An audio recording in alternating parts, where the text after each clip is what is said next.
Hi guys, today we're going to work on future worlds and we're going to focus on inferencing. The first thing we need to do is look at our focus question. How do people feel when they face challenges? So think about a time that you have faced a challenge. How did it make you feel? Did you want to give up? Did you meet your challenge head on and persevere? We're also going to notice and wonder as we read. We're going to look at the science fiction stories that we will read in this lesson. We're going to look for things that we notice and what we wonder or what we want to know more about during our story. And we're going to discuss our ideas at the end. We also have a list of meaning words up here. So we're going to talk about shades of meaning. Sometimes words are used to convey a more dramatic meaning. For example, startled and shocked. Shocked is more dramatic, and so it's going to go in the line. Excited and pleased. Excited shows more excitement, so it goes on the line. Terrified and nervous. Terrified is going to show more fear, so it's going to go on the line. And surprised and amazed. Amazed will go on the line. Example I can give is if I said a cat walked up to your house and you did not have a pet, you might be surprised to see the kitten. However, if that cat opened its mouth and began to speak to you, you might be amazed that that kitten was at your house. If you continue to look, we're going to see that the first story we're going to look at in this section is The Cog.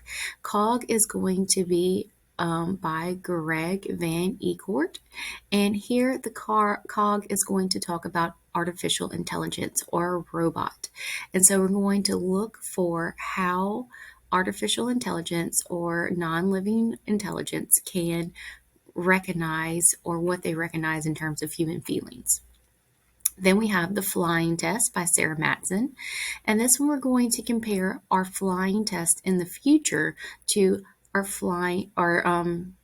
driver's education classes here that we have today, or learning how to drive now.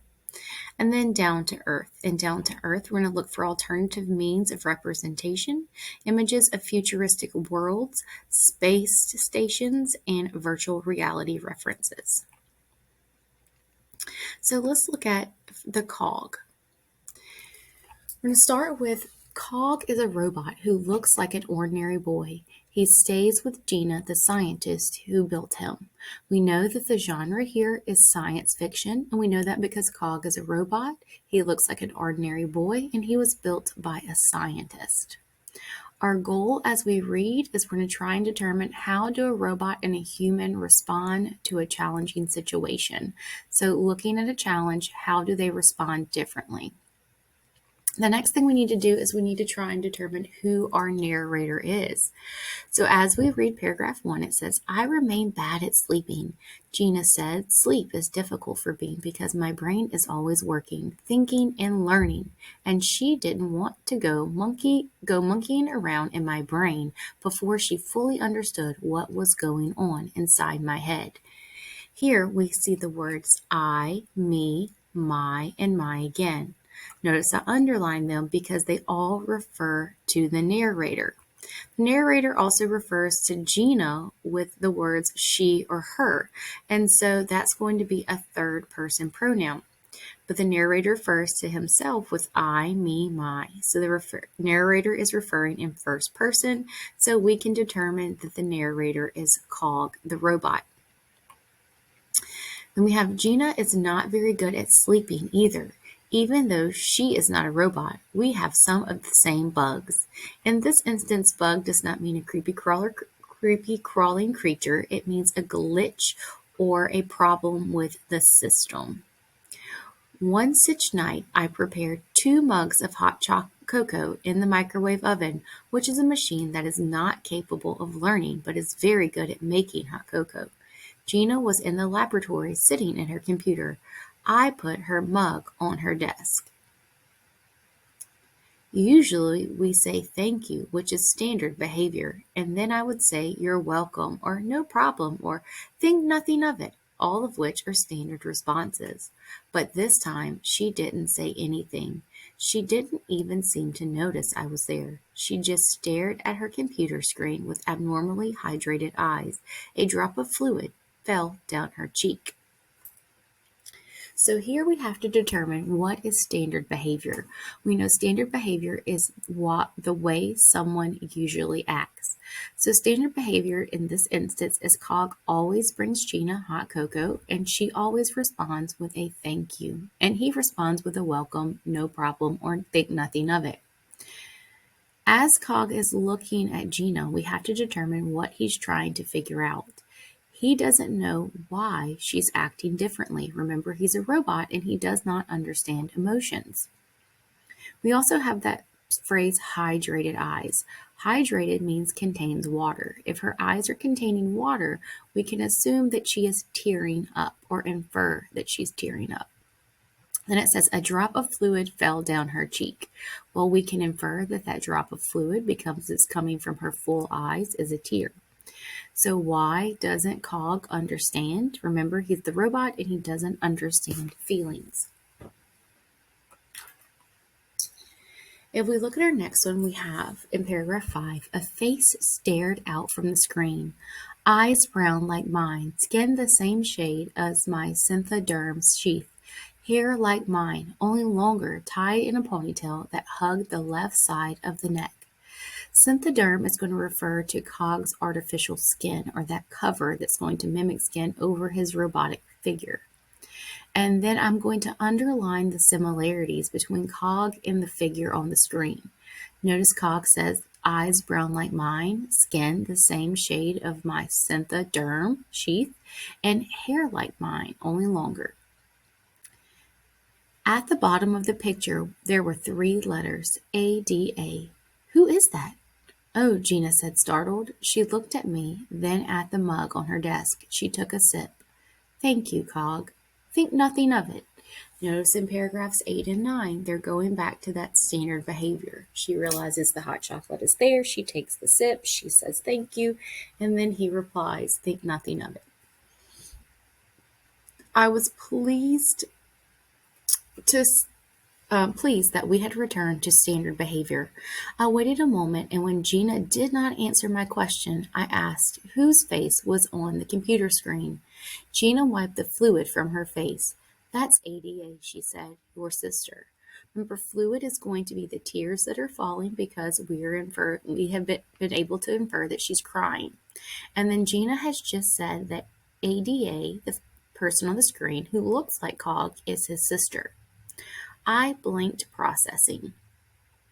Here we know that blinking for Cog is going to give him time to think or to process the information. And remember, processing means to figure out the meaning.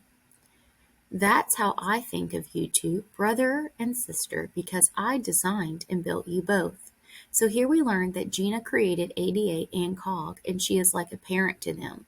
They are not biological, but created by the same scientist.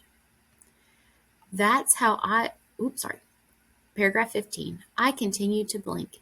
Gina's eyes continued to hydrate. She sniffed, so we know she's still crying. Where is ADA now? I asked.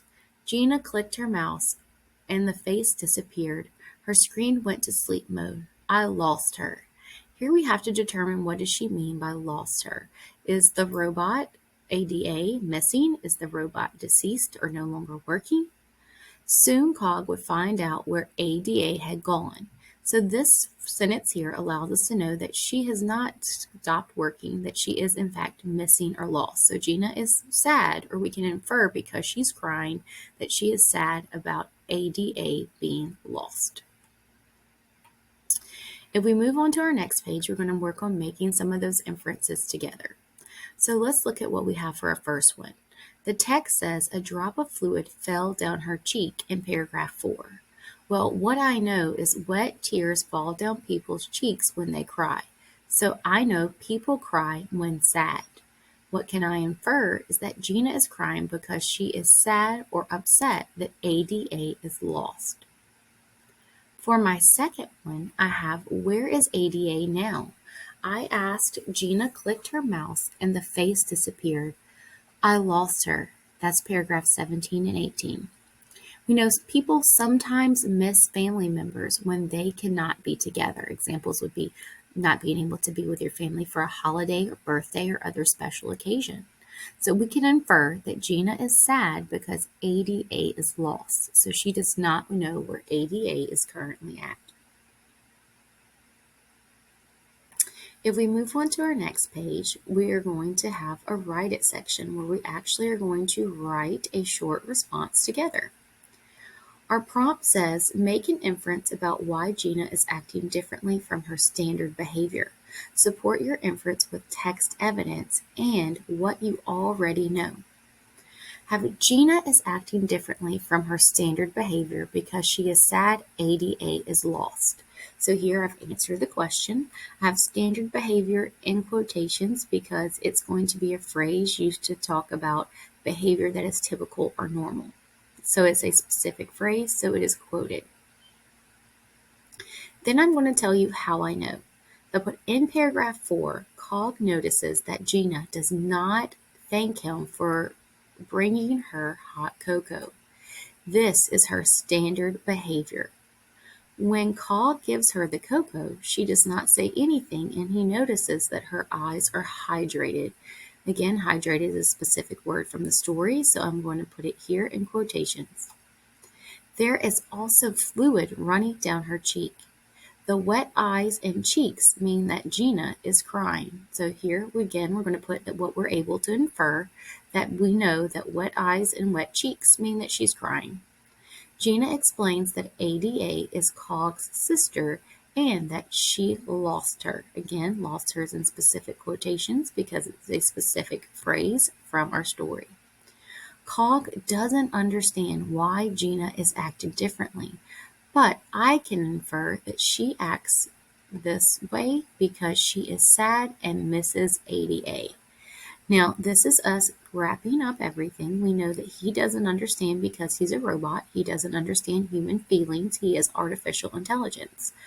But as a human who has had sad experiences or missed friends or family or pets at some point in your life, you can make the inference that because ADA is lost, the character Gina is sad.